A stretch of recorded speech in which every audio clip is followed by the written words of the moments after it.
Amen. Jean 17, 15, 16. On va aller dans cette notion de résident étranger. C'est Jésus qui prie. Il dit, je ne te demande pas de les retirer du monde, mais de les préserver du mal. Ils ne sont pas du monde, tout comme moi, je ne suis pas du monde. Un chrétien est dans le monde, mais il n'est pas du monde. Ça, c'est une notion qui fait beaucoup défaut chez nous les chrétiens. Donc, on est dans le monde, mais on n'est pas du monde. On n'est pas des citoyens du monde. Suis-moi bien. Je vais doucement, comme ça je te laisse aussi le temps de réfléchir. Je peux avoir le verset suivant. Philippiens 3, verset 20, on dit « Quant à nous, notre droit de cité est dans le ciel, d'où nous attendons aussi comme sauveur le Seigneur Jésus-Christ. » Donc, non seulement je ne suis pas du monde, mais je suis un citoyen du ciel. Quelqu'un me suit? Je suis dans le monde, mais pas avec l'identité du monde. Je suis dans le monde, mais avec une identité céleste. Donc, spirituellement, je suis dans une terre qui n'est pas la mienne. On continue. 2 Corinthiens 5, 20. Chaque fois des notions supplémentaires. Regardez encore supplémentaires. Nous sommes donc des ambassadeurs pour Christ. Donc, je ne suis pas du monde, je suis d'origine céleste, mais l'ambassadeur est celui qui représente officiellement son pays d'origine. Donc, non seulement je suis étranger, mais je représente officiellement le ciel. Ah, vous voyez maintenant que être chrétien, c'est une responsabilité. Hein? Je suis un ambassadeur céleste. Quelqu'un est avec moi? Et dans le monde, tant qu'il n'y a pas de conflit d'intérêt entre le monde et mon pays d'origine, c'est bon. Mais quand il y a conflit d'intérêt, on s'arrête. Je vais expliquer. Tant qu'il n'y a pas de conflit, c'est une question de conflit d'intérêt. Regardez, je prends l'exemple. Est-ce qu'on peut me mettre Daniel 1 au verset 8? Daniel 1, c'est un bon exemple. Pour moi, Daniel, c'est un modèle de consécration. Donc, Daniel est avec 3 personnes, ils sont à Babylone. Daniel, c'est un juif, ils sont à Babylone. Donc, il est étranger. Il est dans une terre qui n'est pas la sienne, n'est-ce pas? Dans une terre qui n'est pas la sienne. Et écoutez, là où il était, il travaillait pour le roi. On lui demandait d'apprendre la langue. Apprendre la langue, il n'y a pas de conflit d'intérêt, je peux apprendre la langue. Travailler, il n'y a pas de problème, il n'y a pas de conflit d'intérêt, je peux travailler. Un chrétien peut travailler, amen. D'ailleurs, le travail, ça n'a même pas été créé par les païens, ça a été créé par Dieu lui-même. Amen. Un chrétien peut travailler. Acheter une maison, ce n'est pas un problème. Tout lieu foulera la plante de tes pieds te sera donné. Amen. Acheter une maison, c'est une bonne chose. Se marier est une bonne chose. Voyager, c'est une bonne chose. Amen. Là, il n'y a pas de conflit d'intérêt. Mais il y a un moment où Daniel a commencé à avoir conflit d'intérêt. On lui propose un repas, mais en fait, comme dans ces contrées-là, on présentait en fait ce repas-là à des divinités, il savait que c'était un interdit pour lui. Et à ce moment-là, il dit non, ne me permets pas de me souiller. Amen. Il dit ne me permets pas de me souiller parce que c'est interdit chez moi. Vous savez, un chrétien doit savoir dire chez moi c'est comme ça. Un chrétien doit savoir parler et dire chez moi c'est comme ça. On aime bien dire dans ma tribu c'est comme ça. Moi j'aime bien dire que dans la tribu céleste c'est comme ça. Amen. Donc lui c'est un Israël, il dit chez moi c'est comme ça. Et j'aime bien, je n'ai pas mis la suite de l'histoire, mais la suite de l'histoire, le serviteur du roi qui le présente à manger commence à dire, mais il y a un problème, si tu ne manges pas, tu vas être faible et ça va te retomber sur moi. Et Daniel dit non, en fait, la force que j'ai n'est pas seulement dans les aliments, mais elle est aussi dans mon Dieu. Amen. Un chrétien ne dépend pas seulement des choses matérielles, il dépend de son Dieu. Hein? En d'autres termes, il lui a dit, ne t'inquiète pas pour moi, Dieu prend soin de moi. À un moment, le conflit d'intérêt a été plus loin. Ça, je ne l'ai pas mis, mais Daniel 3 et les versets suivants. On commence à dire, bon, on va mettre une statue. Celui qui ne se prosterne pas devant la statue, là, ce n'était pas, on va le mettre en prison, on va le mettre dans une fournaise. Si on te présente la fournaise, est-ce que tu vas garder cette identité? Amen. Nous, c'est beau à lire comme ça. Hein? Là, c'est facile de dire ça. Même de prêcher, c'est facile. Si on me met dans la cage au lion, est-ce que je vais garder mon identité? Je suis toujours admiratif de ces, je ne sais plus, ils étaient 21, je crois, je ne sais plus dans quel pays, des chrétiens. On leur a demandé soit d'arrêter le christianisme, soit on les décapite. Ils ont accepté la décapitation. C'est dans une plage comme ça, on les met comme ça, décapitation. C'était en Égypte. J'ai vu ça plusieurs fois. Amen.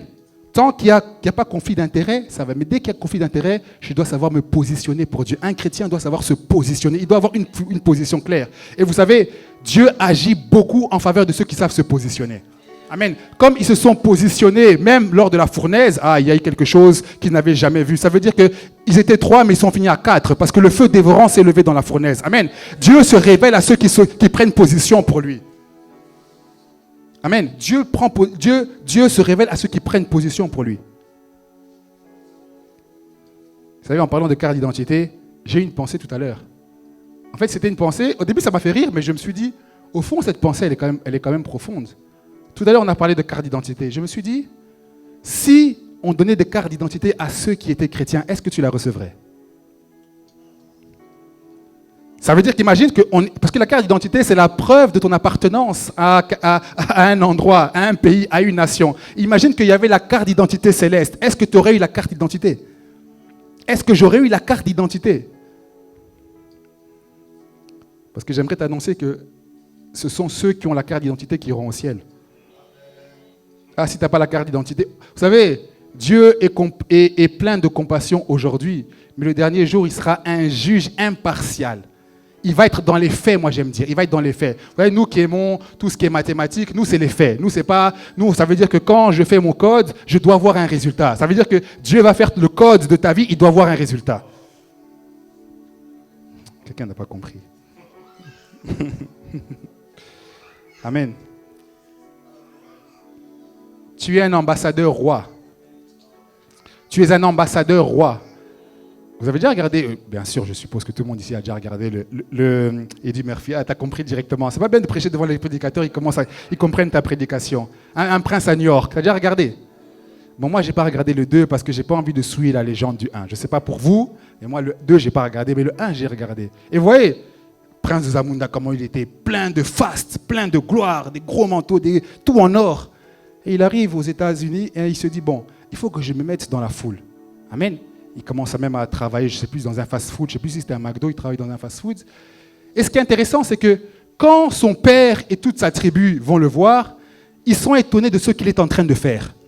Ils sont étonnés de la manière dont il est habillé. Quelqu'un comprend? En fait, quand Dieu te regarde et que tu es dans le péché, il est étonné en fait parce qu'il t'a donné un vêtement de gloire, mais tu es en train de le souiller. Amen. Vous savez, vivre dans le péché, c'est souiller le vêtement de gloire que Dieu nous a donné. Quelqu'un n'a pas compris. C'est ça le mystère en fait avec Christ. Avec Christ, ceux qui savent se sacrifier pour lui, c'est eux qui sont grands. Amen. Ceux qui savent se sacrifier pour lui, c'est eux qui sont grands. Ceux qui savent vivre pour lui, c'est eux qui sont élevés. Amen. Il n'a pas les mêmes standards que le monde. Il n'a pas les mêmes standards que le monde. Chrétien, Dieu t'a donné un vêtement de gloire. Ne le souille pas. Ne le souille pas. Amen. Bon, on a bientôt fini. Je pense qu'on aura le temps de prier. On aura le temps de prier, c'est bien. Deuxième notion par rapport à ça. Donc, c'est pas grave, c'est des résidents étrangers. Il y avait aussi un deuxième mot, je ne sais pas le dire, c'est parapédimos en grec. Ça veut dire un visiteur ou pèlerin, ou bien quelqu'un qui ne s'installe pas définitivement. Parce que tu peux être un résident étranger, un émigré et chercher l'asile. Est-ce que tu as compris? Parce que tout étranger ne cherche pas à repartir dans son pays. Il y a des étrangers qui arrivent dans un pays et ils veulent s'installer dans un pays. Quelqu'un comprend? Mais il y a des étrangers qui savent que je suis là pendant 2 ans, 3 ans, je repars chez moi. Un chrétien, c'est un visiteur temporaire, c'est-à-dire qu'il passe. Il sait qu'il n'est pas chez lui, mais il ne cherche pas à s'installer parce qu'il sait qu'il doit repartir chez lui. Quelqu'un me suit? En fait, je suis un étranger qui va rentrer chez moi. Par rapport au monde, je suis un étranger qui va rentrer chez moi. Et vous savez, celui qui sait qui est là pour un temps et celui qui sait qui est là pour longtemps n'ont pas les mêmes attitudes.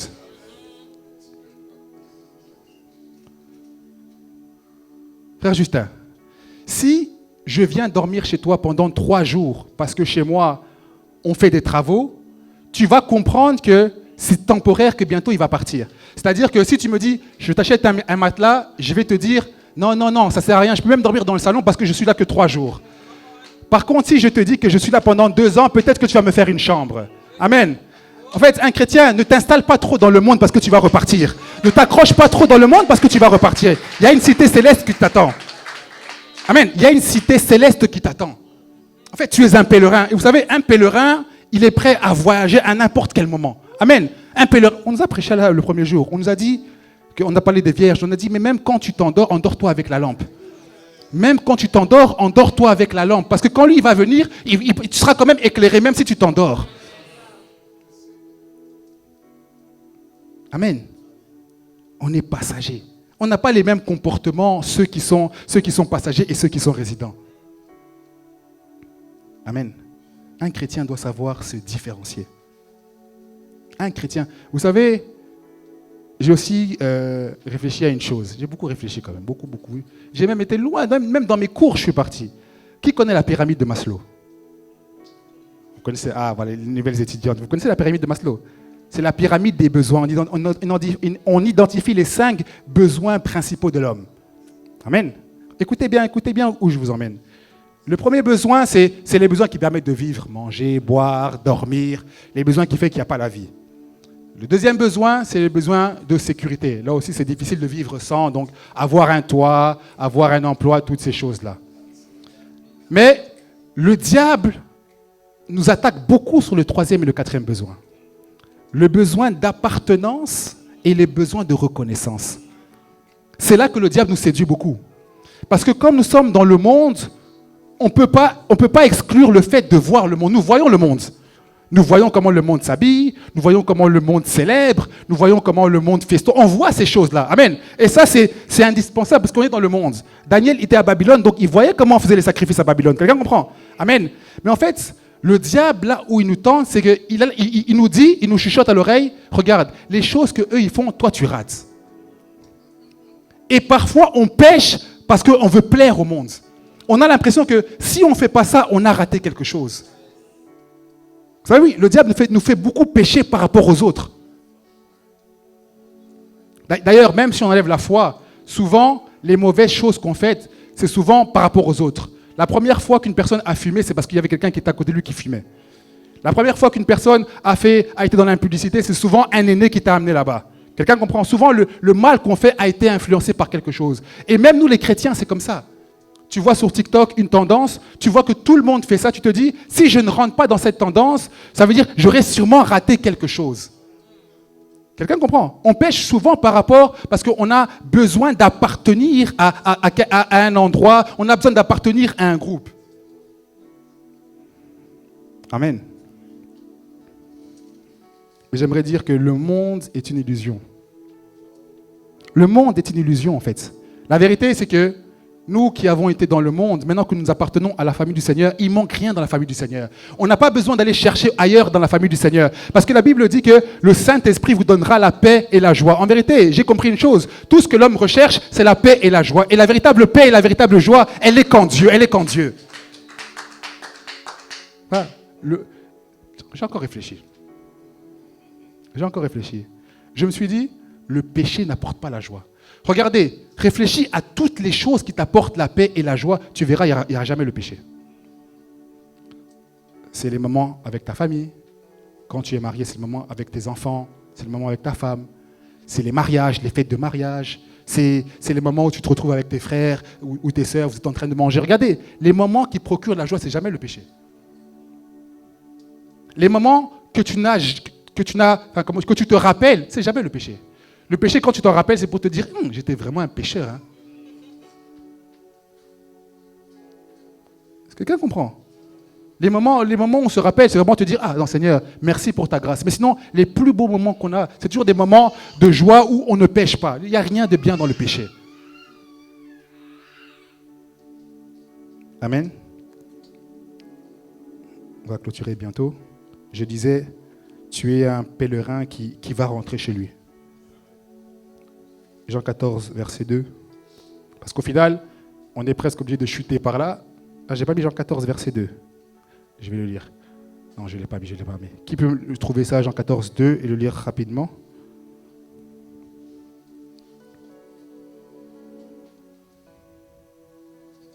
Jean 14, verset 2, dit, il y a plusieurs demeures dans la maison de mon Père. Si cela n'était pas, je vous l'aurais dit. Je vais vous préparer une place. Alléluia. Amen. Il y a plusieurs demeures dans la maison de mon Père. J'ai encore fait des recherches. Et à cette époque-là, chez les Juifs, quand un homme allait se marier, il n'allait pas dans son appartement ou dans sa maison comme on faisait. Ils avaient tous une demeure du Père. Amen. Et donc, ce qu'il faisait, quand il allait fiancer une femme, il disait, je vais te préparer une chambre. Il n'a pas suivi. C'est-à-dire que quand il allait fiancer une femme, il dit, j'allais te préparer une chambre. C'est ce que Christ a fait. Notre époux est parti nous préparer une chambre. Et j'aime ce qu'il dit, il y a plusieurs demeures dans la maison de mon Père. Donc, il manque de place pour personne. Enfin, ne rate pas parce qu'il y a une place qui est préservée pour toi. Vous savez, il y a des invitations qu'on ne peut pas rater. Hein. Amen. Il y a des invitations qu'on ne peut pas rater. Si demain, le roi de la Belgique t'invite, tu vas être là même 5 heures avant s'il le faut. Il y a des invitations qu'on ne peut pas rater. Ne rate pas l'invitation du ciel.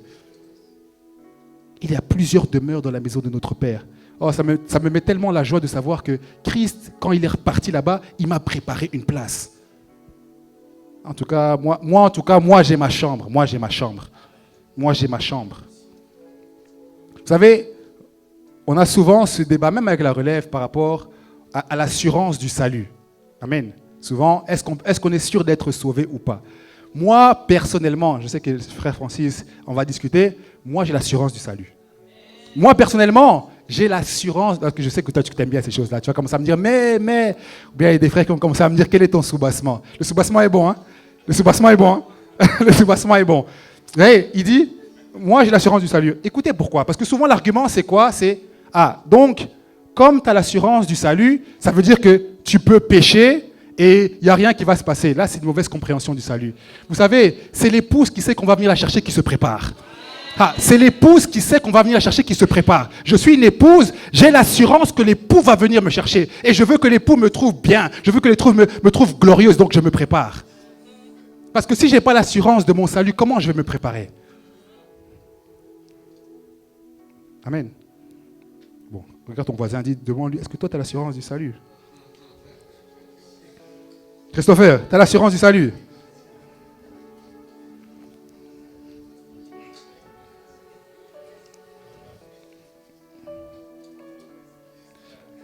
Amen. Non, ne rate pas l'invitation du ciel. On ne peut pas faire des séminaires comme ça et puis tu n'as pas une vie qui est alignée à Dieu. C'est une perte de temps. En tout cas, moi, j'ai dit à Dieu, j'aimerais pas être un prédicateur perte de temps. Un prédicateur, tu prêches, il n'y a rien qui se passe, il n'y a pas de transformation. Non. Sinon, dans ce cas-là, il faut appeler d'autres personnes que moi. Amen. Un ministère où il n'y a pas de vie, ça ne sert à rien. Amen. Bon, je vais vous donner un peu l'envie du ciel. Apocalypse 21, verset 4. Regardez, ça c'est chez moi. Ça c'est chez moi là. Là c'est chez moi. Amen. Ça c'est chez moi. C'est chez moi. Il essuiera toute larme de leurs yeux. La mort ne sera plus. Il n'y aura plus ni deuil, ni cri, ni douleur, car ce qui existait avant a disparu. Le lieu de gloire.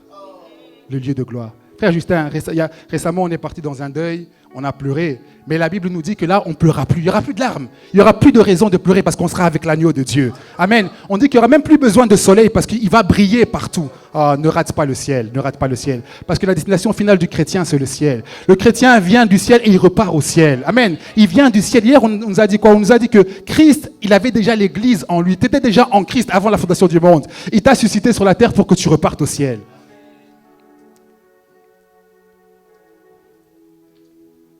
Amen.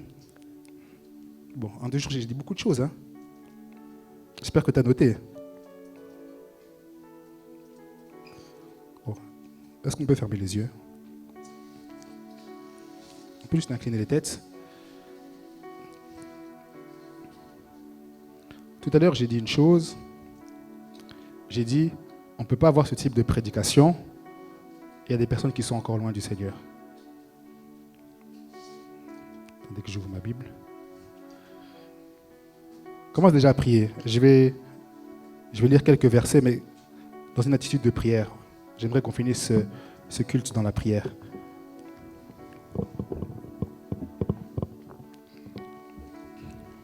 Vous savez, on prêche ces choses, mais ces choses sont d'une importance capitale parce que ça a trait à la vie éternelle.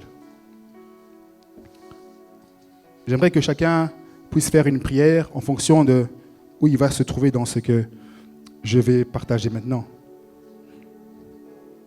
Dans Galates 5, au verset 19, on dit les œuvres de la chair sont évidentes. On parle de beaucoup de choses. On parle des haines, des querelles, des jalousies. On parle de l'immoralité sexuelle. On parle de l'adultère. Quand je parle d'immoralité sexuelle, moi j'aime bien préciser les rapports sexuels avant le mariage. On parle des colères, on parle d'envie, on parle même de l'ivrognerie. Et on conclut comme ça au verset 21. Ceux qui ont un tel comportement n'hériteront pas du royaume de Dieu. Ce soir, si tu as une mauvaise vie, moi je ne suis pas trop fan de l'appel au salut ou répéter une prière, parce que pour moi c'est le Saint-Esprit qui met la conviction de péché. C'est le moment de passer par la repentance. La repentance, c'est quand Dieu te confronte à ton péché. C'est quand tu as cette tristesse par rapport au péché, mais surtout c'est que tu fais un demi-tour et que tu commences à regarder à la croix. Tu fais un demi-tour par rapport à cette vie, de cette mauvaise vie, et tu regardes à la croix, parce qu'à la croix, Christ t'a sauvé t'as sauvé de la conséquence du péché, mais t'a aussi libéré du péché. Et vous savez, moi j'aime dire que quand tu écoutes une prédication, surtout quand on parle de Christ, quand tu écoutes une prédication, écoute-la comme si c'était la dernière fois que tu écoutais une prédication. Dieu m'a mis aussi à cœur de parler pour un autre type de personnes. Parce que vous savez, il y a des personnes qui ne commettent pas de péché flagrant, mais qui sont quand même loin de Dieu. Voilà pourquoi il dit, ce n'est pas tout le monde qui dira « Seigneur, Seigneur, j'ai servi en ton nom qui sera sauvé ». 1 Jean 2, verset 15. « N'aimez pas le monde ni ce qui est dans le monde. Si quelqu'un aime le monde, l'amour du Père n'est pas en lui. » On dit l'amour du Père n'est pas en lui. Si tu sais que, même si tu es un serviteur, servante, même si tu viens à l'église depuis des années, même si tu es enfant de pasteur, si tu sais que tu es encore dans le monde, ok, peut-être que tu ne pratiques pas l'impudicité, peut-être que toi tu ne mens pas, mais que tu es encore dans le monde, c'est le moment de faire une prière.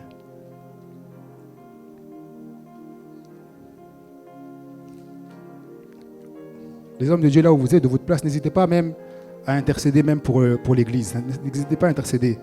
Priez, demandez à Dieu que personne ne passe sans être changé, sans être transformé. Sinon, tout ce que nous le faisons, c'est juste du bruit. 2 Corinthiens 5, au verset 15.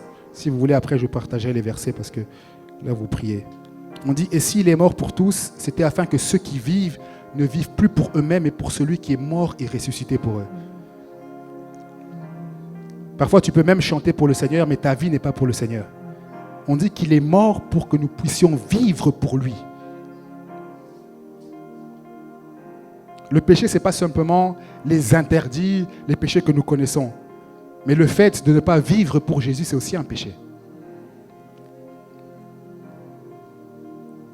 Et si tu es peut-être dans la bonne marche, mais tu sens que ces derniers temps, il y a une faiblesse. Tu sens qu'il y a un élément, peut-être que c'est la colère, peut-être que c'est l'orgueil, peu importe. C'est le moment de prier, de demander à Dieu. Parce que tu peux être avec le Seigneur, mais le Seigneur te résiste. Ce n'est pas que tu n'es pas enfant de Dieu, tu peux être enfant de Dieu, mais Dieu peut résister.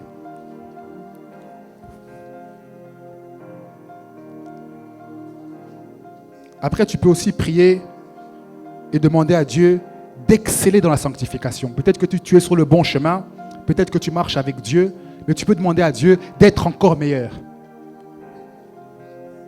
Je pense que dans tout ce que j'ai cité là, chacun de nous a au moins un sujet de prière. On est tous dans une catégorie.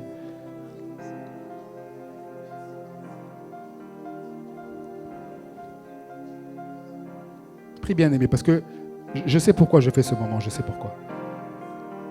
Alléluia.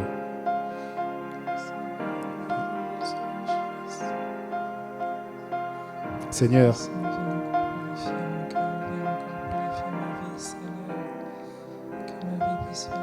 frère, je sais plus lentement le piano, plus lentement le piano. Je veux vraiment que l'Église prie,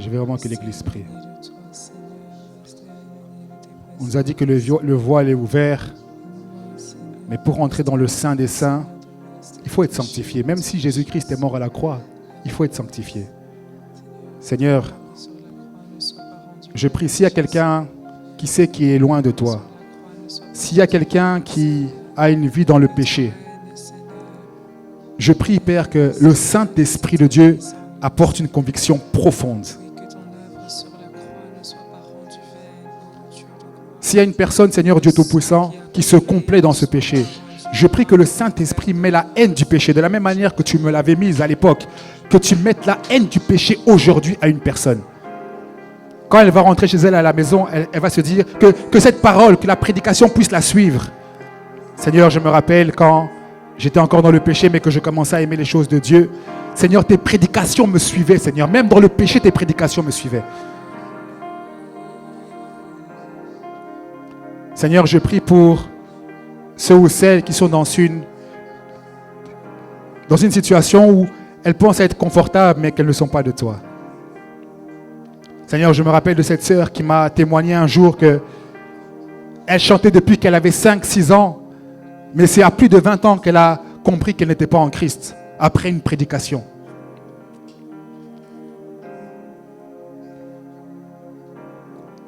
Seigneur, on ne peut pas avoir un séminaire sur être comme un chrétien et ne pas être transformé, ne pas être changé. Seigneur, s'il y a quelqu'un qui est encore partagé, il veut vivre Christ, mais il vit encore le monde. Il veut vivre Christ, mais il vit encore le péché. Il veut vivre en Christ, il vit encore les boîtes de nuit. Il veut vivre Christ, mais il vit encore des choses. Seigneur, que maintenant tu lui donnes la force de pouvoir vivre pour toi. De pouvoir vivre pour toi, Seigneur. Tu as dit, on n'est plus esclave du péché parce qu'on n'est plus sous la loi. On a été libéré par Jésus-Christ. Oh, que ta puissance opère dans la vie d'une personne.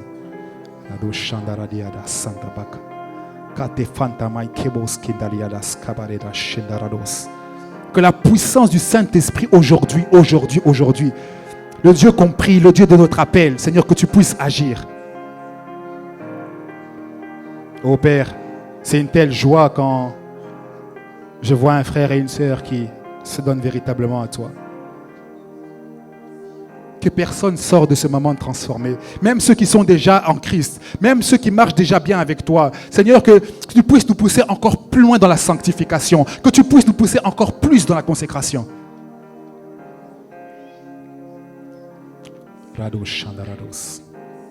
Seigneur, je prie pour tous les hommes de Dieu dans cette salle. Je prie pour le pasteur Hervé, le pasteur Joshua, le pasteur MJ, le pasteur Jackie. Je prie pour nous-mêmes, c'est pour moi-même, Seigneur. Père, aujourd'hui, je suis en train de crier Jésus-Christ, mais que demain, je ne sois pas un objet de scandale. Aujourd'hui, je prêche la bonne parole. Aujourd'hui, je dénonce le péché. Aujourd'hui, j'élève la croix de Jésus-Christ. Mais Seigneur, que je puisse dire, comme l'apôtre Paul, rien ne me séparera de l'amour de Dieu.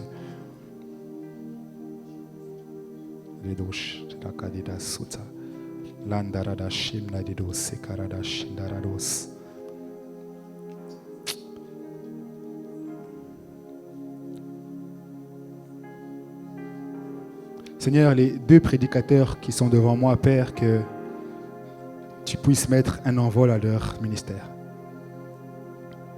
Pasteur Joshua, pasteur MJ. Seigneur, que la double portion soit leur partage. Seigneur, que l'onction qu'ils ont aujourd'hui devienne un minimum. Oui, que l'onction qu'ils ont aujourd'hui devienne un minimum.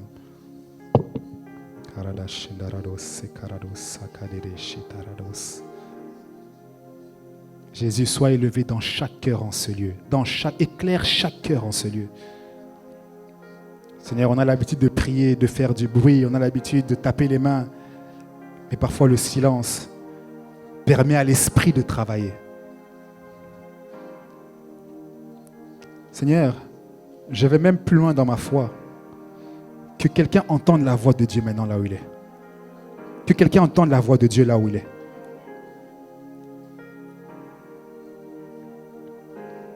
Que quelqu'un entende la voix de Dieu là où il est. Seigneur, il est interdit de partir comme on est revenu. Il est interdit, il est interdit. Fais grandir en nous l'amour de Jésus-Christ. Fais grandir en nous la passion pour Christ. Fais grandir en nous la passion pour les Écritures.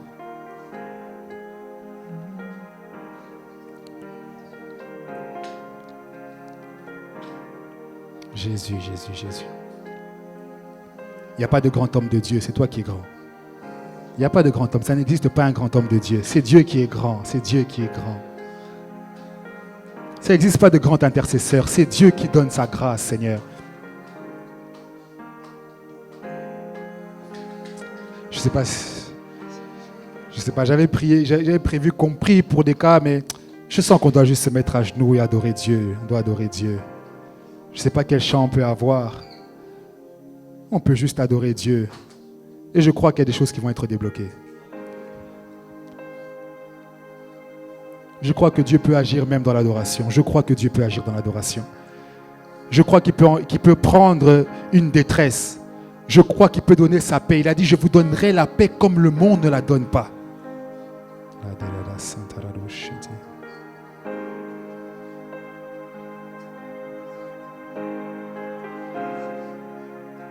Est-ce qu'on peut avoir le même chant que j'ai eu hier? Tu es Alpha et Oméga. Est-ce qu'on peut avoir ce chant?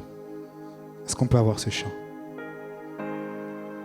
Je prie que le ciel s'ouvre dans ce pendant qu'on prie.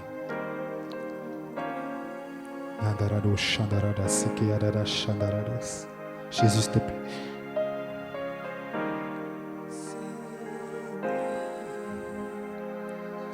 Frère Jussiel, toujours dans cette douceur-là, dans cette douceur-là. C'est les voix qui vont amener la hauteur, mais toujours dans cette douceur-là.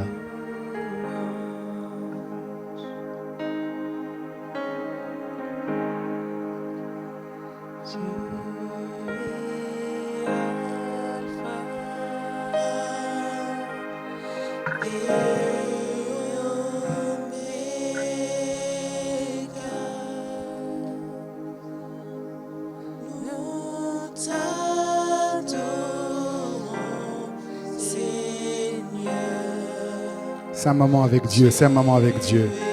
Même ta position peut parler dans la présence de Dieu.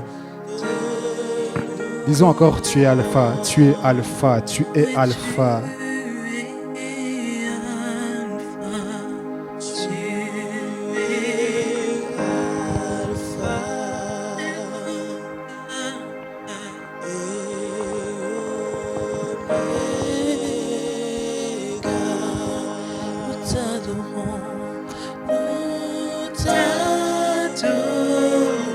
Oui, tu es digne de ce Alléluia.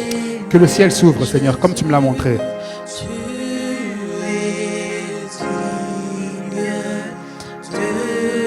Encore une dernière fois, tu es Alpha, tu es Alpha, tu es Alpha, tu es Alpha.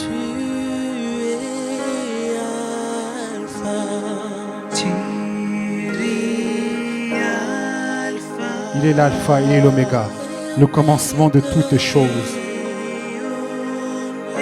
Une repentance peut même se faire dans l'adoration, tu sais ça. Une alliance peut se faire dans l'adoration.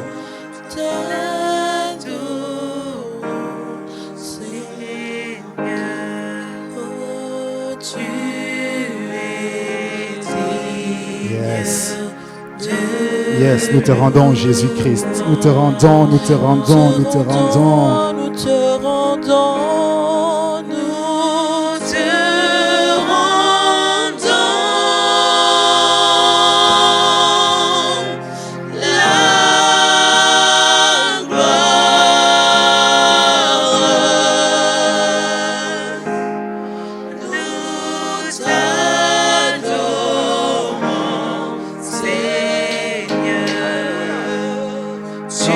Regarde plus ton voisin, regarde plus ton voisin, regarde plus ton voisin, regarde plus ton voisin.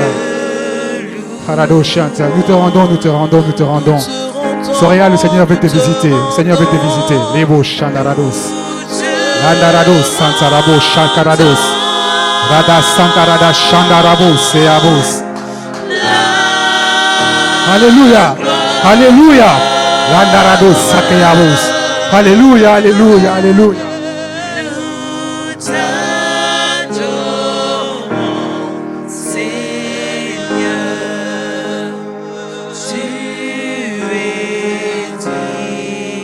Est-ce qu'on peut encore dire nous te rendons, nous te rendons, nous te rendons, nous te rendons, nous te rendons.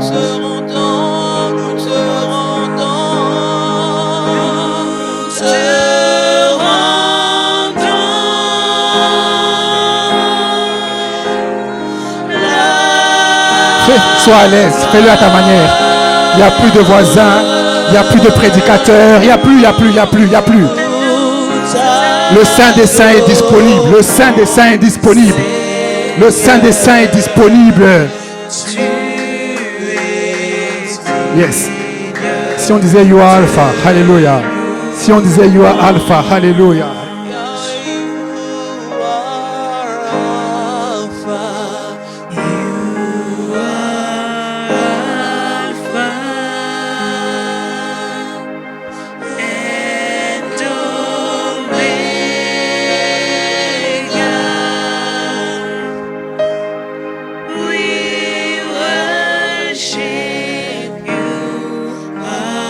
C'est le moment où Dieu visite. Alléluia. C'est le moment où Dieu restaure. C'est le moment où Dieu guérit. Alléluia. Disons encore, you are Alpha, you are Alpha, you are Alpha. C'est le moment où Dieu visite. C'est le moment, c'est le moment, c'est le moment. C'est le moment. Il a dit, j'ai déchiré le Saint des Saints pour que vous puissiez entrer. J'ai déchiré le Saint des Saints pour que vous puissiez entrer. Venez puiser, dit l'Éternel. Venez puiser, dit l'Éternel. Venez puiser, dit l'Éternel. Chandarabo, Sakarabush.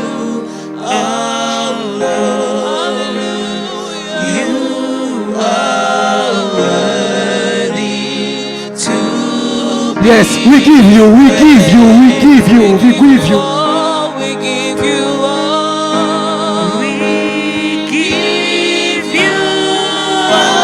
Landarado Santa, le Kamandarada Yada Shakeradaso, Landarada Santa Mandakarados. Alléluia. Landarado Saka, he Mandabos. Jésus.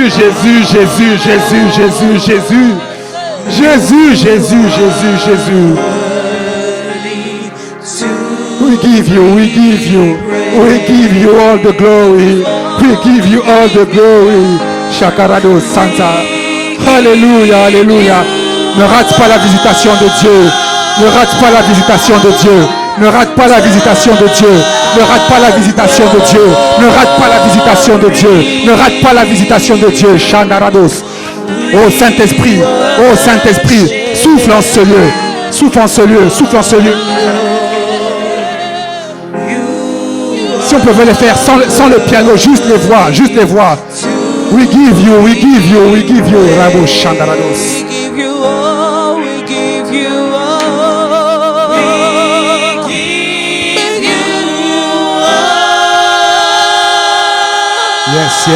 Yes. Gloire à Jésus. Allez. Gloire à Jésus. Shabarodaya Santa. Gloire à Jésus. Chez Mandarabo Santa Radosh.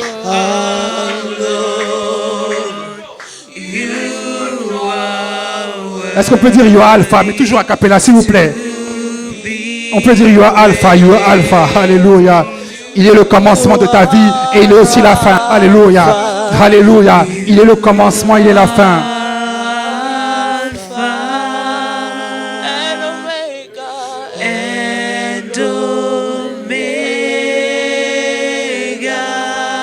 Je suis, reçois ta visitation aussi. Reçois ta part.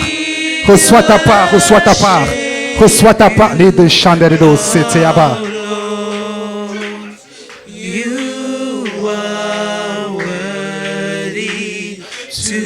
Si on disait we give you all the glory to Jesus. All the glory to Jesus.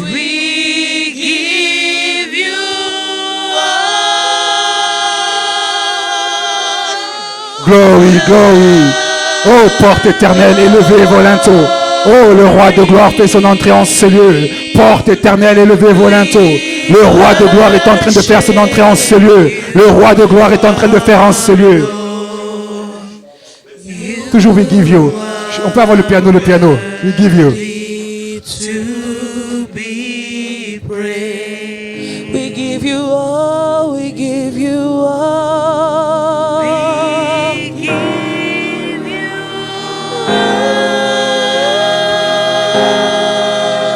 Arada soto radashata.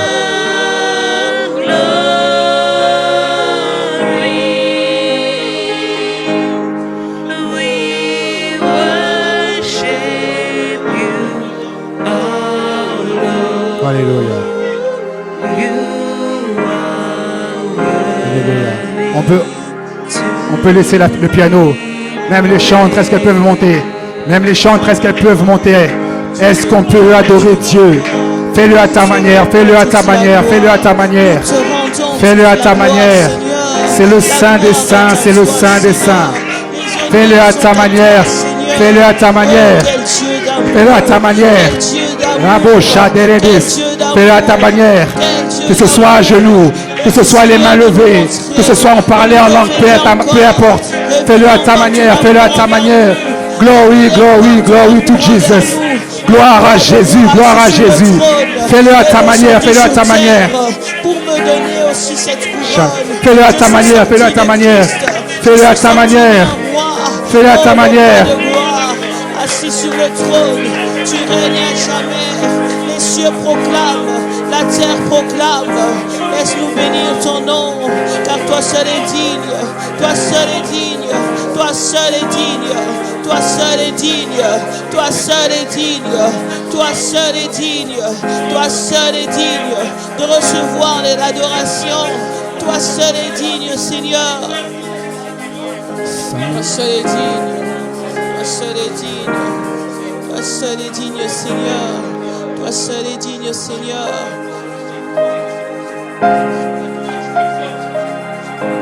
Gloire à toi, Seigneur. Gloire à toi, le Saint des Saints. Gloire à toi, le Saint des Saints. Gloire à toi. Gloire à toi, ô Éternel.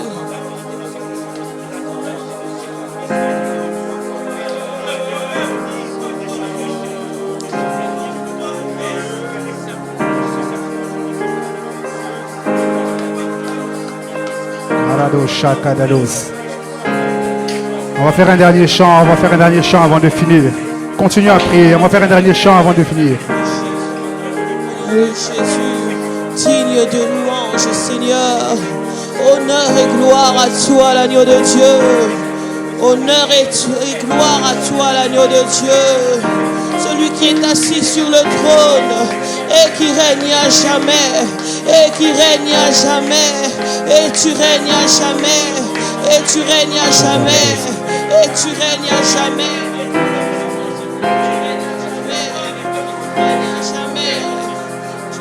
Jamais, tu règnes à jamais, tu règnes à jamais, tu règnes à jamais, tu règnes à jamais.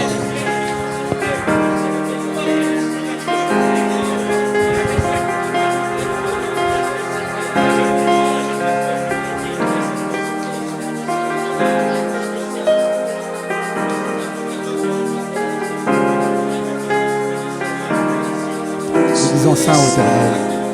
Tu es saint, Seigneur. Tu es saint, Seigneur. Tu es saint, Seigneur. Tu es saint, Seigneur. Tu es saint, Seigneur. Agneau de Dieu, tu es digne de louange. Honneur et gloire, agneau de Dieu. Yes. Que les dons spirituels soient distribués. Que le don de la prophétie soit distribué. Alléluia, alléluia. Alléluia. Alléluia, alléluia. Qu'une onction de paix soit donnée. Qu'une onction de joie soit donnée.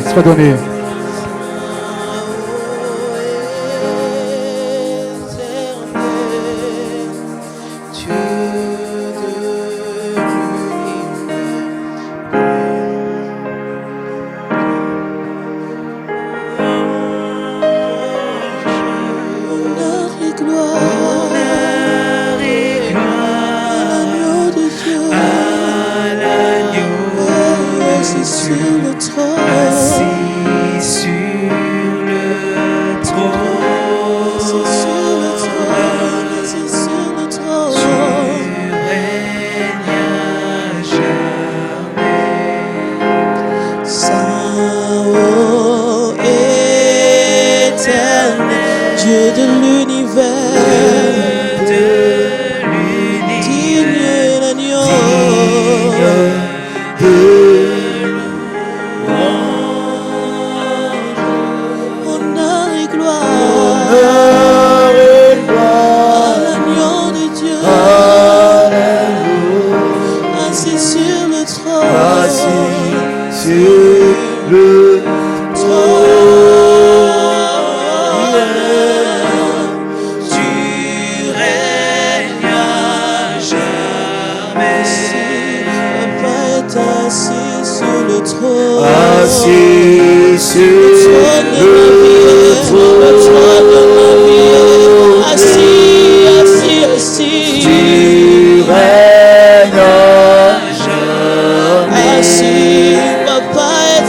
Avec les mains, on y va. Avec les mains, on y va. On a fini. Avec les mains. Avec les mains. On y va. Yes. Avec les mains. Avec les mains. Lève-toi là où tu es. Lève-toi, lève-toi, lève-toi. Lève-toi là où tu es. Tu règnes à jamais.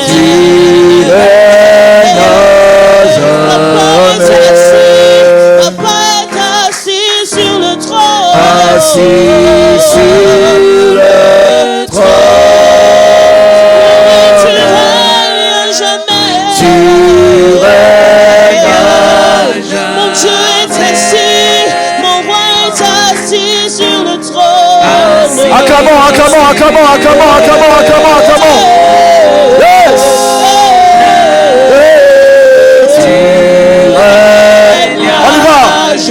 Assis sur le trône, tu règnes à jamais. On y va, on y va, on y va. La gloire de Dieu est dans ce lieu. Tu règnes à jamais. Tu règnes à jamais. Assis sur le trône, Tu règnes à jamais. Tu règnes à jamais. Assis sur le trône, tu règnes à jamais. Assis sur le trône, tu règnes à jamais. Sans musique, on y va tous ensemble. Hey, hey, hey. Assis sur le trône, tu règnes à jamais. Assis sur le trône, tu règnes à jamais. Assis sur le trône, tu règnes à jamais. Assis sur le trône, tu règnes à jamais. Assis sur le trône, tu règnes à jamais. Assis sur le trône, tu règnes à jamais. Assis sur le trône, tu règnes à jamais. Assis sur le trône, tu règnes à jamais. En douceur. Assis sur le trône, tu règnes à jamais. Assis sur le trône, tu règnes à jamais.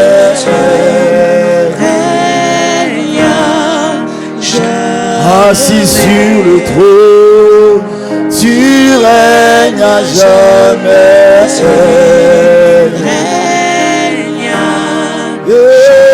Assis sur le trône, tu règnes à jamais.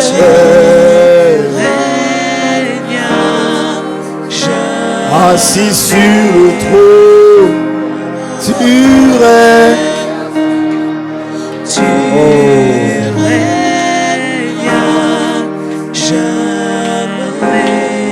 Ressentons la cabote de Dieu, le poids de sa gloire, le poids de sa gloire, le poids de sa gloire, le poids de sa gloire, le poids de sa gloire.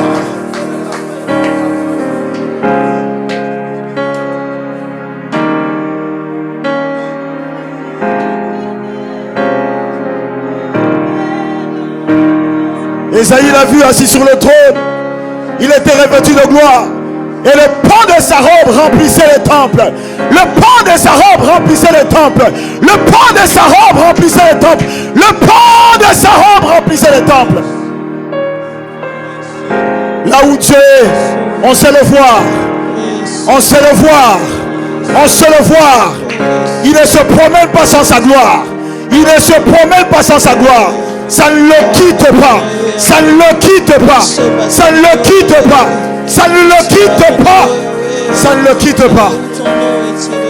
Ça ne le quitte pas. Même lorsqu'il était venu comme un enfant, il avait toujours sa gloire Voilà pourquoi les mages ont suivi l'étoile et sont venus jusque là où il était pour l'adorer. Même lorsqu'il est venu comme un enfant, la gloire reposait toujours sur lui. Merci Seigneur.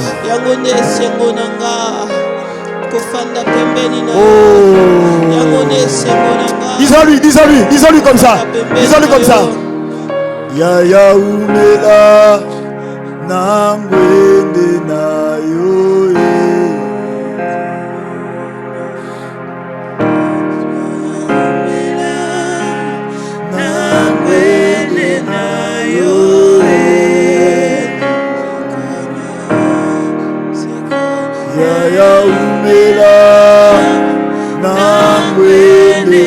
C'est notre façon, nous, de faire comme les prédicateurs. Jeter notre couronne. Ah, jeter notre couronne. Jeter notre couronne. Une dernière fois. Jetons.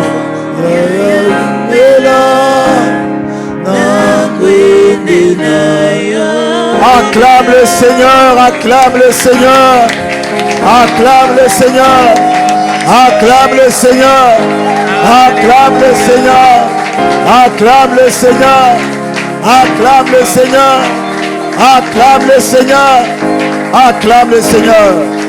Alléluia. Amen. Amen, amen. Oh, que Dieu vous bénisse. On court après le temps. On doit encore revenir ici demain. Amen. Pour un bonus. Demain, c'est le bonus. Amen. Voilà, on prépare rapidement nos offrandes. Ils vont rester debout. Pasteur MJ et Pasteur Yoshua, nous honorons les hommes de Dieu qui sont venus nous rendre visite dans ce lieu. On peut acclamer le Seigneur pour ces deux grâces réunies. Amen, amen. Dieu vous bénisse, hommes de Dieu. Vous êtes ici comme chez vous. Amen. Nous sommes honorés de vous avoir au milieu de nous. Rapidement les offrandes. La Bible dit, vaut mieux quoi? Ah, vous connaissez déjà. Hein? Vaut mieux quoi? La fin d'une chose que son commencement. J'interdis formellement à toute personne qui a assisté le premier jour, le deuxième jour, le troisième jour, de rater le quatrième jour. Amen. Alléluia. La Bible dit, Jésus faisait certains miracles en entrant. Mais d'autres, on nous spécifie qu'il a fait ça en sortant de la ville. Amen. Il a laissé ça là quand il était rentré, mais c'est en sortant. Amen. Alléluia. Ne rate pas demain. Viens donner ton offrande. Le numéro de compte est là. Ne rate pas demain. Nous allons clôturer. Nous pouvons acclamer le Seigneur pour celui qui nous a apporté la parole aujourd'hui. Waouh. Non, acclame bien, acclame bien, acclame bien. Quel prédicateur. Acclame bien. Amen. Moi, j'ai dit seulement moi. Peut-être pas eux. Moi, je ne doute pas de ton ministère. Je te l'ai déjà dit de toute façon. Amen. Moi, en tout cas, je ne doute pas. Quel prédicateur. Acclamons encore le Seigneur pour lui. Amen. Quel prédicateur. Acclamons encore le Seigneur. Amen. Ah là là là là là là là là là. Allez réécouter. Ça allait très vite, mais allez réécouter les choses qui ont été dites ici. Amen. Vraiment, que le Seigneur te bénisse, homme de Dieu. Amen. Tu nous as bénis, sois béni aussi. Hein, ce que j'ai déposé ici, c'est rien. Le Seigneur va récompenser au centuple. Amen. Si jamais tu as été touché, va voir l'homme de Dieu en privé. Amen. Nous ne sommes pas de ceux qui demandent beaucoup trop d'argent, mais va voir l'homme de Dieu en privé. Amen. Voilà. Nous allons appeler le pasteur Hervé. Depuis qu'on a commencé le séminaire, il n'est pas encore passé ici. Je ne sais pas pourquoi. Amen. Voilà. Merci maman pour ton offrande. Que Dieu te bénisse. Il ne sait même pas pourquoi il vient, mais il vient quand même. Amen. Voilà. Un mot, papa Ridi, il a terminé. Voilà. Amen, amen, amen. Ah, André, je viens avec l'onction de finances. Hein, je regarde. Que Dieu bénisse. Oh là là. Que Dieu vous bénisse. Oh, que Dieu vous bénisse. Peut-être c'est pour ça que je me suis levé. Hein. Que Dieu vous bénisse. Que Dieu vous bénisse. Voilà, peut-être ça va être une première. Nous n'avons pas l'habitude de parler de finances et d'argent. Demain, nous allons clôturer notre séminaire. Mais ne viens pas main vide. Viens avec une enveloppe, avec une offrande pour clôturer le séminaire. Apprenez à bénir les hommes de Dieu, à sceller l'onction que Dieu a déposée dans leur vie afin que cela puisse vous impacter. Quelqu'un peut me dire, est-ce qu'il y a les liens entre l'offrande et l'impactation de l'onction? Je te dirais oui. Tant que Jésus ne mange pas, il ne dit pas ce qu'il va aller faire à Sodome. Il doit manger pour révéler le pourquoi il part à Sodome. Là, ils sont en train de parler, mais je te dis, quand il bénit un homme de Dieu, il prie même au-delà de la prière. Il se sent redevable. Alors demain, venons pour bénir les hommes de Dieu. Papa Jackie avait commencé le lundi. Mardi et mercredi, l'homme de Dieu, Ridi, nous a conduits. Et demain, nous allons clôturer ensemble avec Papa Ridi, Papa Jackie. On clôture ensemble le samedi. À ne pas manquer les rendez-vous le samedi. On incline nos têtes. Je pense, je n'ai pas beaucoup de choses autres à dire. On incline la tête. Est-ce que tu as incliné ta tête? Le pasteur MD va clôturer la prière.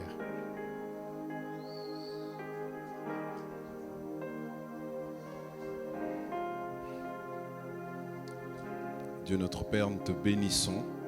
Toi qui es l'auteur de toutes les bonnes choses. Seigneur, c'est en toi que toutes les familles de la terre tirent leur nom. Seigneur, merci. Merci pour ces moments bénis, Père éternel. Oh Seigneur, ça nous aurait fait du mal de manquer des moments comme ceux-ci, Seigneur. Merci pour cette grâce et pour ce privilège que tu nous fais, Seigneur mon Dieu, de pouvoir venir dans ta présence, de pouvoir communier avec toi. Seigneur, de pouvoir t'apporter le fruit de nos lèvres qui confessent ton nom, Seigneur, nos sacrifices de louange, mais de recevoir de toi, Seigneur notre Dieu, le pain de ce jour. Seigneur, béni soit ton nom. Merci d'avoir mis la lumière sur notre sentier, la lampe à nos pieds encore aujourd'hui. Seigneur, en quittant ce lieu, nous savons que nous n'allons plus marcher de la même façon parce que tu as apporté encore de la lumière sur notre chemin. Seigneur, et tous les pièges que Satan a pu dresser sur la route de tes enfants, Seigneur, nous savons que ta lumière va les révéler afin que nous ne tombions pas dans les pièges de l'ennemi. Merci Seigneur pour ton serviteur que tu as utilisé ce jour. Merci pour tes serviteurs que tu utilises, Seigneur, depuis lundi, pour nous parler de ta part, Seigneur mon Dieu, pour nous rappeler encore, Seigneur, cette identité que nous avons en toi. Merci de te souvenir de chacun d'entre eux, Seigneur, que ce qu'ils ont sorti, que Père, tu puisses encore les rafraîchir, les renouveler, leur donner encore en abondance dans le nom de Jésus-Christ. Merci Père pour toute la conduite de ce programme. Merci pour les chantres, pour toute l'équipe de louanges. Père, bénis et pourvois encore aux besoins des uns et des autres. Merci pour ton serviteur, l'ange de la maison, Seigneur mon Dieu, qui est peut-être à l'initiative de ces choses. Seigneur mon Dieu, souviens-toi de lui, souviens-toi de sa famille, souviens-toi de tout ce qui le concerne. Père éternel, voici ton église, voici tes enfants. Seigneur, nous apportons, Seigneur, l'église Myrem devant ton saint trône, Seigneur, comme une offrande que tu agrées, Seigneur mon Dieu, que cette église soit véritablement cet holocauste complètement consumé par le feu du Saint-Esprit, pour qu'il soit embrasé, Seigneur, et que véritablement le nom qu'il porte puisse être cette restauration de l'évangile dans le monde au nom de Jésus-Christ. Seigneur, merci pour tes grâces innombrables que tu déverses sur nous. Nous savons, Seigneur, que lorsque nous venons dans ta présence, nous ne pouvons pas repartir tel que nous sommes venus. Seigneur, dans ta présence, nous sommes transformés, nous sommes renouvelés, nous sommes transfigurés même, Seigneur mon Dieu. Et que lorsque nous sortons de ce lieu, Seigneur, que nous ne sortions pas de ta présence. Ramène-nous, Seigneur, à bon port lorsque nous allons regagner nos demeures, soit celui qui conduit nos véhicules. Et Père, mets l'empressement des uns et des autres pour revenir encore dans ta présence et te célébrer tous ensemble et honorer ton saint nom. Merci pour tous tes bienfaits. Sois toujours l'alpha, le Emmanuel et l'oméga de nos vies en tout temps. Au nom de Jésus-Christ, nous avons prié. Amen.